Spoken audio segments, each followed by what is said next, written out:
Choke, the camera that should have solved everything. The hallway camera at the Sunset Vista Motel never blinked. It watched every late-night argument, every ice run, every drunk guest fumbling with a room key. It was recorded in color with a timestamp down to the second. Police loved that camera. When fights broke out or wallets went missing, all they had to do was pull the footage. So, when room 212 turned into a crime scene, when a guest was found dead, the door locked from the inside, no sign of forced entry. Everyone said the same thing. Check the camera. It'll show who went in. It did. It showed the victim walking to his room. It showed the maid dropping off towels. It showed every guest who passed by that night. It recorded everything except the killer. No one entered room 212 after 9:13 p.m. No one left before the maid found the body at 10:42 a.m. the next morning. The murder happened in a hallway under full surveillance, with a camera that never stopped recording. And somehow, the one person who mattered never appeared on screen. To this day, detectives call it the motel case that broke their faith in video. This is the story of the motel camera that recorded everything except the killer. If you drive west along Interstate 40 in Oklahoma long enough, the billboards start to blur. Gas, burgers, casinos, one-story motels promising clean rooms, and truck parking. The Sunset Vista Motel was one of those places. 28 rooms, faded orange doors, a cracked sign that still claimed free HBO, like it was 1998. It sat just outside the town of Fairview, a blue-collar community where the Walmart parking lot doubled as a social hub. The motel was run by Ravi and Meena Patel, a husband and wife team who had bought the property 10 years earlier. They lived in the small manager's apartment behind the front desk, raised 2 kids on motel coffee and late check-ins, and learned quickly that you see the best and worst of people when you rent them a room at midnight. Sunset Vista had 3 kinds of guests. 1. Truckers looking for 6 hours of sleep and a hot shower. 2. Families are too tired to finish the drive. 3. People who paid in cash, stayed one night, and didn't give their last name. Ravi had installed the hallway cameras after a string of break-ins. They were cheap, boxy units wired into a dusty DVR in the back office, but they worked. When a guest claimed his laptop was stolen, footage showed his buddy carrying it out. When a couple fought and punched holes in the drywall, the camera caught enough to make them pay. Ravi checked those cameras every night before bed. Watching them had become a habit, comfort, a guarantee that if something happened, they'd have the truth on tape. On April 6, 2023, that belief died in room 212. The guest registered as Daniel Brooks. He checked in alone at 6:37 p.m., driving a gray Ford Fusion with rental plates. Mid-30s, business casual, neat haircut. He told Meena he was in town for a client meeting, slid a corporate credit card across the counter, and asked for a quiet room. Meena put him on the second floor, halfway down the hall. Room 212. Daniel didn't look like trouble. He looked like someone who answered emails after midnight and ironed his shirts in hotel bathrooms. He carried 1 roller suitcase, 1 laptop bag, and a tension in his shoulders that Meena recognized from every sales rep who ever stayed there. The hallway camera captured him walking toward his room at 6:44 p.m., keycard in hand. He glanced up at the camera once, eyes tired but alert, then disappeared into 212. The DVR timestamp clicked along. 7:11 p.m., a family of 4 trudged past, kids arguing about the pool. 8:02 p.m., the maid dropped extra towels by a door. 8:35 p.m., a couple stumbled to their room, laughing too loudly. At 9:13 p.m., Daniel reappeared. He was on his phone, pacing in front of his door, one hand pressed to his forehead. The audio didn't record, but his body language screamed frustration. He stopped, listened, said something short, then hung up. For a moment, he just stood there, shoulders rising and falling, like he was trying to calm himself down. Then he turned, swiped his keycard, went back into 212, and shut the door. That was the last time the camera ever recorded Daniel Brooks alive. The morning of April 7th started like any other. Meena brewed coffee in the lobby. Ravi set out the pre-wrapped muffins. The traffic report murmured from a small TV bolted to the corner of the wall. At 9:10 a.m., housekeeper Ana Morales clocked in. Shedhead had worked at Sunset Vista for 3 years and had a system: strip the rooms vacated early, restock the ones staying over, leave the do not disturb signs alone until checkout time. Room 212 sign was flipped to do not disturb. No problem. At 10:30 a.m., Ana made a second pass. Most guests had left. 212 sign was still hanging. Checkout was officially 11 a.m., but Ravi liked to give a few extra minutes before calling a room. At 10:42 a.m., Ana knocked anyway. Housekeeping. No answer. She knocked again, louder. Housekeeping, hello? Silence. Ana tried the handle. The door was locked. She frowned and went downstairs. Maybe he overslept, Mina said. Take the master key and just check he's not sick. Ana went back up, master keycard in hand. The camera in the hallway recorded her approach, the same camera that had watched Daniel the night before. The timestamp read 10:46 and 12 seconds a.m. Ana slid the card. The light flashed green. She opened the door to room 212. She screamed. Then she staggered backwards into the hall, dropping her cart. The camera recorded the cart, the towel spilling, the way Anas's hands shook as she fumbled for her radio. What it couldn't see from its angle was what she saw inside. Daniel Brooks, lying on the floor between the bed and the bathroom, eyes open, shirt soaked in blood. The motel had its first homicide. Fairview PD wasn't used to motel murders. Lieutenant Aaron Calloway, the senior detective on duty, thought it was going to be a heart attack, maybe a drug overdose. People died in motel rooms sometimes. It was tragic, but not usually criminal. That assumption evaporated the moment she stepped into 212. Daniel lay on his right side, legs bent like he'd been trying to stand when he went down. A single, dark wound marked the left side of his chest. There was little blood spatter on the walls, mostly pooling on the carpet beneath him, consistent with a single close-range stab wound. The room itself was eerily normal. The suitcase was open on the luggage rack, laptop on the desk, screen dark, dress shirt hanging in the closet, iron, takeout container in the trash. No sign of a struggle, no overturned furniture, no broken lamp, no visible defensive wounds on Daniel's arms. The bathroom light was off. The window was locked from the inside. The door had no damage around the lock. The only irregularity Calloway noticed right away was beside the bed. An ice bucket half full, the ice mostly melted. One house phone knocked slightly off the cradle.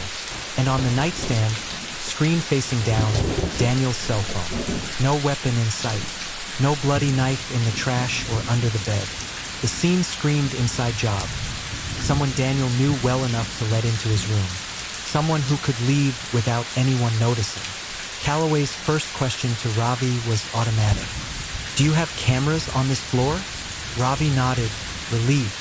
Of course, our camera catches everything. He would regret those words for the rest of his life. The DVR system at Sunset Vista was old, but it worked. Ravi sat in the cramped back office with Calloway and her partner, Detective Luis Grant, as they strolled through the night before. The angle showed the door of room 212, the doors on either side, a stretch of hallway leading to the stairwell. At 6:44 p.m., they watched Daniel walk down the hall and go into 212. At 9:13 p.m., they saw him again, pacing, stressed, then re-entering the room. From there, the timeline was uneventful. 9:30, family in flip-flops returns to 210. 10:05, a woman from 214 carries a vending machine soda back to her room. 11:48, a trucker in a ball cap walks past to the stairwell. No one ever stops at 212. No one ever knocks. No one ever enters. The timestamp rolls through the night. Midnight. 1 a.m. 2:30 a.m. The hallway stays quiet except for guests coming and going from other rooms. At 7:20 a.m., the camera catches a maid pushing a cart down the hall. She passes 212 without pausing. At 10:46 a.m., they see Ana insert the master key, open the door, then recoil in horror. That's it. Start to finish, the camera watches the door. The killer never appears. If this is wrong, Robbie said quietly, then the whole system is garbage. Calloway squinted at the screen. It's not garbage, she said. It's telling us something. The ID in Daniel's wallet matched the motel registry. Daniel Raymond Brooks, age 35, from Dallas, Texas. Digging a little deeper, Calloway learned he wasn't just any business traveler. Daniel was a compliance officer for Northbridge Financial, a regional bank. His job was to make sure the bank wasn't laundering money or violating federal regulations. He flew a lot, stayed in a lot of mid-range hotels, lived alone in a neat apartment with a gym downstairs and a co-working space across the street. He had no criminal record, no known drug habits, no ex-wife with a restraining order. His co-workers described him as meticulous and maybe a little too honest for this industry. The week he died, he'd been on an internal audit trip, spot-checking loans, and transfers at several Northbridge branches. His itinerary said he was supposed to stay at a chain hotel off the highway, not a cheap roadside motel. Why the switch? A quick look at his work laptop answered that. On his calendar, the night at Sunset Vista wasn't labeled audit or branch visit. It was labeled meet R. No last name, no address, just a time, 8:30 p.m., and a note. Bring copies. No email. Someone had asked him to meet in person. Someone he didn't want on the company servers. Maybe a whistleblower. Maybe a co-conspirator. Maybe the person who killed him. Checking the motel's registry, Calloway found someone interesting just a few doors down. Room 208 had been rented that same night in cash to a Richard Lane. No ID photocopy. No license plate was written down. Nina remembered him vaguely. A man in his 40s, ball cap low, sunglasses on even at dusk. He said he was tired, she recalled. Didn't want to chat. Just wanted a room close to the stairs. The hallway camera confirmed his existence. At 7:02 p.m., the man from 208 walked toward his room, duffel bag on his shoulder. He kept his head down, but the camera caught part of his face when he glanced up to find his door number. The image was fuzzy but clear enough to see. White guy, early 40s, strong jaw, stubble, a small scar near his right eyebrow. He went into 208 and didn't reappear until 5:36 a.m., when he walked out with the duffel, turned toward the stairwell, and disappeared from view. He never walked past 212 after Daniel went back into his room. But something about his demeanor bothered Grant.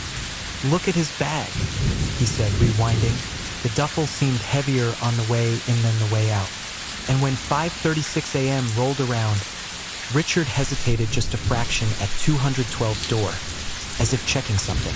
His body barely turned, but his ear tilted, listening. Then he moved on. By the time the police checked his room, it had been cleaned. Anna remembered seeing the Do Not Disturb sign gone at 10 a.m. and assuming he'd left earlier. There were no prints, no trash, no nothing. Whoever Richard Lane was, he'd stayed under 12 hours and left no trail, except one. On the back of the room's door, stuck to the frame, crime scene techs found a small, square piece of black plastic with copper contacts. A camera blind spot magnet, the kind used by people who preferred not to be seen. Except that Sunset Vista's cameras were old analog boxes, not motion sensors. Why would anyone need a blind spot tool? Unless they'd brought their own camera, or planned to mess with someone else's. While Grant chased the Richard Lane lead through facial recognition databases, Calloway asked a different question. What exactly does this motel camera see? She brought in a crime scene tech with a stabilization rig and had him film the hallway from the camera's perspective. They recreated the night. Someone walking past at different heights, carts of different sizes, doors opened and closed at various angles. From its position, the camera captured every face that passed by, every door from 206 to 214. But its field of view had one flaw. If two doors opposite each other were partially open at the same time, a tiny wedge of hallway between them disappeared, blocked by the overlapping angles. Standing in that invisible wedge, a person could crouch by a door and work the handle, and never appear on camera. This dead zone is maybe 18 inches wide, the text said. You'd have to know exactly where to stand. Calloway stared at the video overlay. Who would know that? She asked. Ravi shifted uncomfortably. I would, he said, and anyone who helped me install the system, which it turned out included someone else. Jake Holloway, a local handyman who did odd jobs around the motel and had been the one to mount the second-floor camera. Jake was also Anna's ex-boyfriend, and he'd been fired from Sunset Vista 6 months earlier after getting drunk and screaming at a guest. When they pulled his record, they found a history of minor arrests, mostly bar fights. When they asked Anna if she had seen Jake lately, she paled. He came by a few weeks ago, she said. Wanted his job back. Mr. Patel said no. Jake said. He said someday they'd wish they'd kept him as a friend. Jake's alibi for the night of the murder? He said he was working security at the oil field. His boss confirmed he'd been scheduled, but couldn't confirm he'd actually been there the whole shift. Jake Holloway knew the camera's blind spot. He knew the layout of the rooms, and he was desperate for cash. But nothing tied him directly to Daniel Brooks. Not yet. For a week, the case stalled. No hits on Richard Lane. No murder weapon recovered. No sign that Daniel had enemies in Fairview. Then the lab cracked the encryption on Daniel's laptop. On his desktop was a folder labeled Personal Taxes. Inside it were hundreds of PDF files. None of them tax returns. They were internal bank documents, wire transfers, shell company ledgers, suspicious loan approvals. Many involved the same account numbers looping money through small business fronts and into anonymous overseas holdings. Daniel had been collecting evidence of something big, a money laundering scheme running through his own bank. One name appeared repeatedly on approval emails. Robert Kane, Regional Vice President. The metadata on the files showed they'd been copied to Daniel's laptop over several months. A second folder, labeled Our Meeting, had been created the day he checked into Sunset Vista. It was empty. Someone had deleted whatever was inside. Forensic recovery showed a single large file had existed in that folder, a zip archive, but its contents were too corrupted to reconstruct. However, the file's original name had survived. Sunset Vista _transfer list.zip. Calloway reached out to federal partners. Within days, she had confirmation. Investigators had quietly been looking at Northbridge Financial for similar laundering patterns in other states.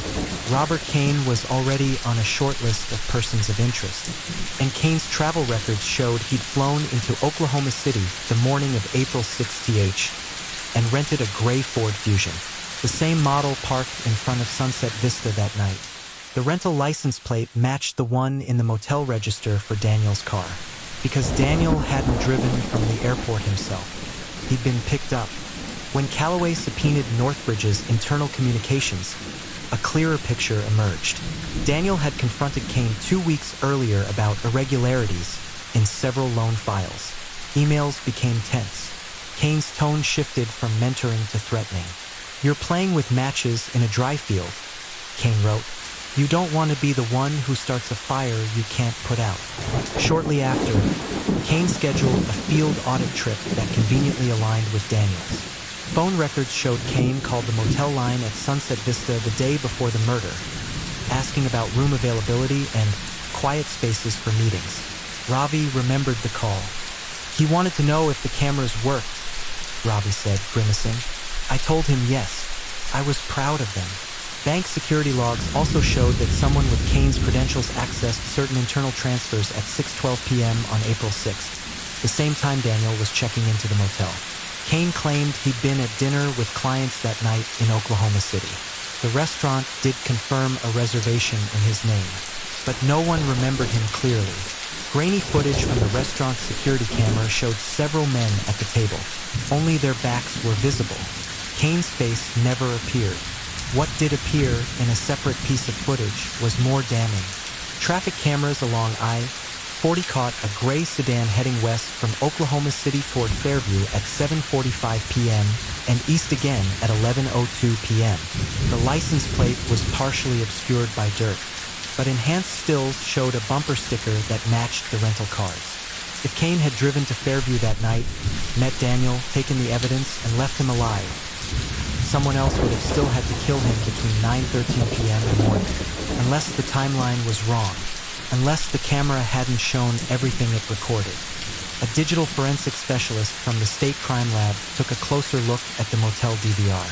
At first glance, the footage seemed continuous, but when they examined the raw data stream, they found something odd. Between 8:51 p.m. and 9:02 p.m., there was a microgap in the file, a fraction of a second missing every 12 seconds. Not enough to see with the naked eye, enough to slightly desync the timestamp from real time. Over 11 minutes, those microgaps added up to almost 1 full minute missing from the record. The DVR hadn't simply skipped. Someone had accessed the system and altered the recording parameters while it was running. Ravi swore he hadn't touched it.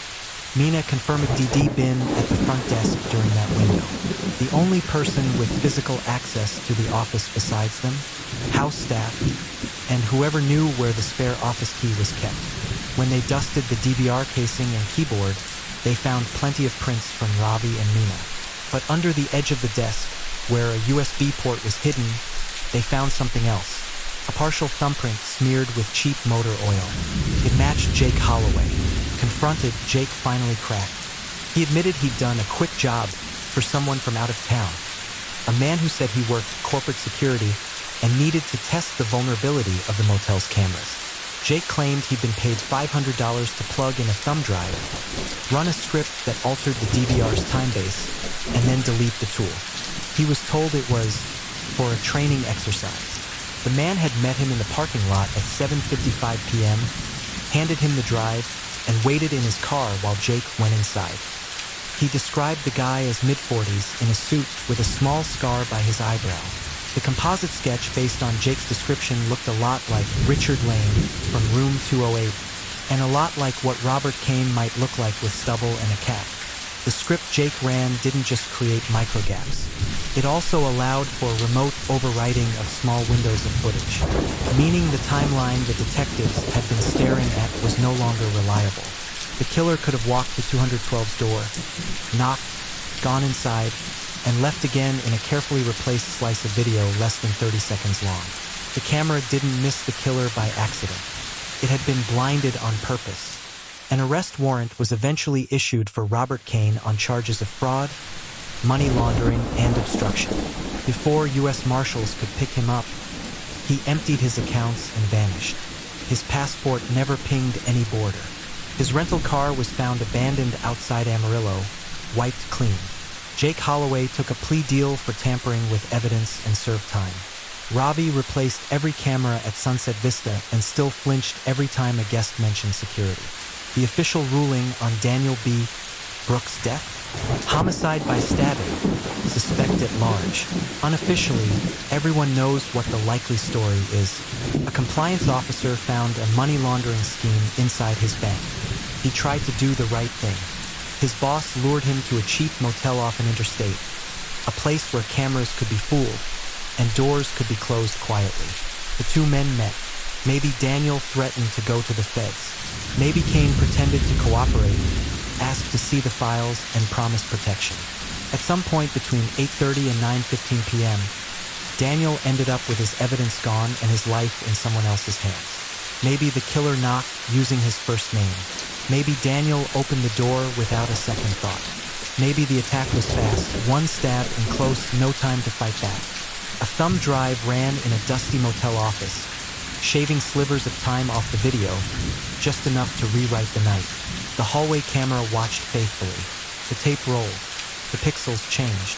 And the one face that mattered never appeared.